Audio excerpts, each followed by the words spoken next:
Hey everyone, welcome back to the show. Well, we just got the chance to say congratulations to our next guest because we haven't seen him since the election. Yeah, absolutely. Gregor Robertson joining us, of course, Mayor of Vancouver. Your Worship, how are you, sir? Very well. How was it? It must seem like a million years ago, November 16th, but how was the whole election process for you? It was good. It was fun. We had a great, huge volunteer team that was working, and we got the turnout up for the first time in many years. The voter turnout was up. I always get so mad at people who don't vote. It must drive you crazy too. It's frustrating because lots of people complain about what happens in government. And then you say, did you participate. Vote? Well then, shh. And always interesting, right? Because you get to reassess your mandate. You get to reassess your policies, the things that you guys have talked about. And that really is, sort of the plebiscite as you move forward. It is, so yeah. And it was great to get a really strong mandate with the whole team, the Vision Vancouver team in to keep doing the work that we've been doing the last 3 years. Yeah. We haven't had a lot of stability at City Hall for the last decade, so it's nice to have an experienced team back, and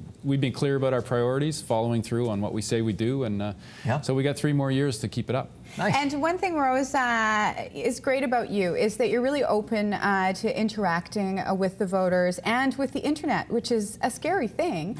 You've done a lot of the Twitter question things, but we decided to do that with you today, and our followers had some great questions for you. We were actually shocked that all the questions were pretty solid questions. Nobody asked the typical jackass thing. So let's start with a couple of them. Our first one, I believe, is from Aaron, and this is a fairly common question. Do you think the bike lanes are a success? And are they staying? Thank you, Aaron. So, Gregor, yes? Yeah, they've been really successful, both in terms of the numbers of people riding bikes going way up. I think this year versus last year, we're 40 to 50% up in the numbers of bikes using those bike lanes. And we're seeing safer riding across the Burrard Bridge in particular. So we'll be looking at making the Hornby and Dunsmuir bike lanes permanent. We'll be looking at the numbers, looking at the impacts. There's been some impact on some of the businesses, and we've been trying to improve the right turns and things like that. And I think the right turn question, that was another question I got from one of the tweeters. We didn't That was from Aaron as well. That was a follow-up question. So what's going to happen? You're just going to study those to see what city staff have been studying this, and basically if we're going to make them permanent, then we can make more expensive changes with light signals and for right turns and tweaking those issues. Yeah. So we don't want to do that prematurely, spend a bunch of money and then or when they're realize temporary. Well, and people, change is change, right? I mean, there's an adjustment period for everyone when you make changes, especially to things that are so habitual, like driving and how you commute to work. People just kind of go on autopilot sometimes. So when that changes, you have to make adjustments as you go along. Yeah, as our traffic people say, traffic is like water. It flows wherever it can. Right. And people do adapt pretty quickly. And that's the good news is there hasn't been much change in the traffic and the travel time in and out of downtown because of those lanes. It's just how people do it. Okay, let's move on to the next question. This one comes from Heather. Does the city plan to go Paris style, and I think they have these bikes in London too, and supply communal bikes? Now, for those who don't know, in those cities and other cities, they have bike stations everywhere where you can pay a fee and just take the bike with you and then drop it off at your destination. Right. Is that something that we're looking at here? Yes, we are. We're working on getting, it's called a bike sharing system, a public bike system that is really for short trips. So if you want to go from A to B downtown, you can get a swipe card, grab a bike, and get there quickly.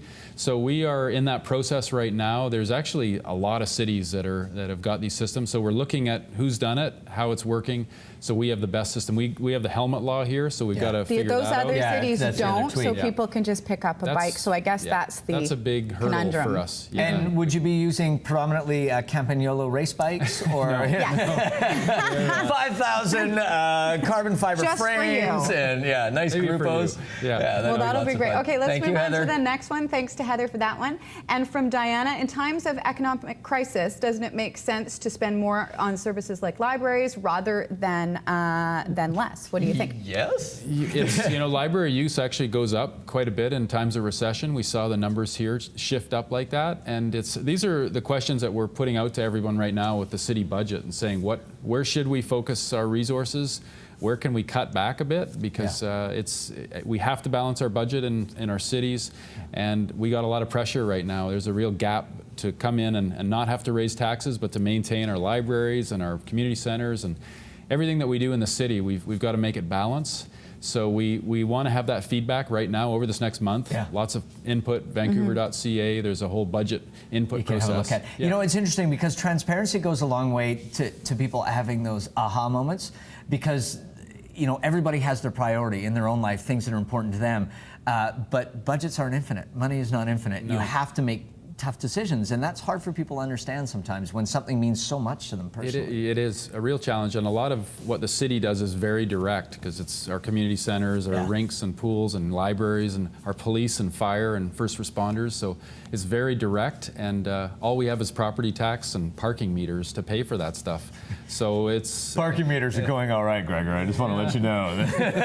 Try parking around here. It's a challenge. There's fewer and fewer cars coming into downtown. Right, so the 15% fewer from 15 years ago. So the revenue is down. The parking business is actually a tough business now because more people are on transit. It used Canada to be Line, like just bikes. the Riding golden their bikes, business, everything yeah. else. Another great question. This one's been in the headlines a little bit. I think our next one is from the guys at Cartel. And it's about the battle for the Rio, and will you help update other silly liquor laws? Of course, people who don't know, the Rio Theatre, they applied for a liquor license for a special event, and now it's triggered all these archaic things, so they can't play films there anymore. Because show they're movies. a double-purpose venue. They Right. they have live music performances and films, but with the new liquor license that they just received, they're no longer allowed to show That's right. movies. So What's going on? we do have some archaic liquor laws. We Are we do. going to be looking at this stuff? We have a motion coming from Councillor Heather Deal on the Rio to try and find a solution. It sounds like the BC government is looking at flexibility there. They're making some positive noises, which is good. But I think, you know, updating those kind of crazy old liquor laws that don't really make sense anymore, I think would be a good sign. We approved the liquor license here in Vancouver for the Rio, not knowing that would suddenly that would mean they couldn't show Domino effect, movies. yeah. And it's one of those things that everybody goes, oh no, you know, like, and then you have to sort it out. But you know, it would be nice to see some flexibility, and just in terms of, you know, you never want to open up the whole system to a case-by-case basis, but Right. there's definitely an argument, sometimes case-by-case, of you know, just taking care of What's better for the businesses and city, people. Yeah.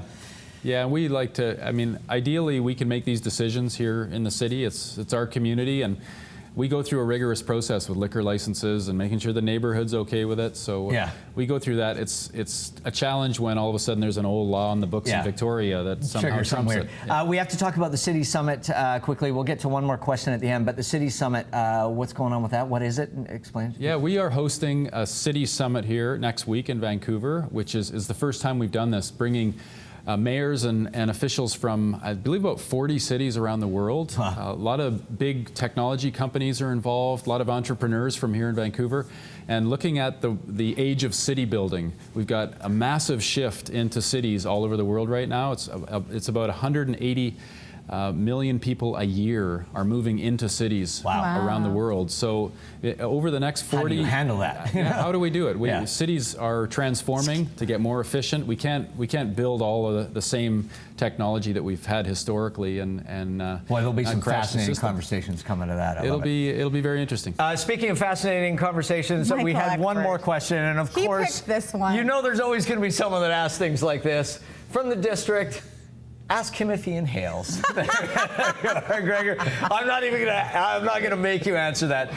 We have the finest air in the world here. And I breathe deep. Good answer. From the diaphragm, bring it Now, all if you in. want to know more about the City Summit, you can go to the VancouverCitySummit.org website. It's on the screen for you right now. Thank you. Always nice to see you. Of course, you can follow our mayor, His Worship, on Twitter, and you can follow Fiona and I as well. Out of the three people Please sitting follow here. Michael Eckford. He's got the fewest followers compared to me and Gregor, and he's not very happy about it. It doesn't matter. We're going to take a break, and when we come back, God damn it, we're talking about what.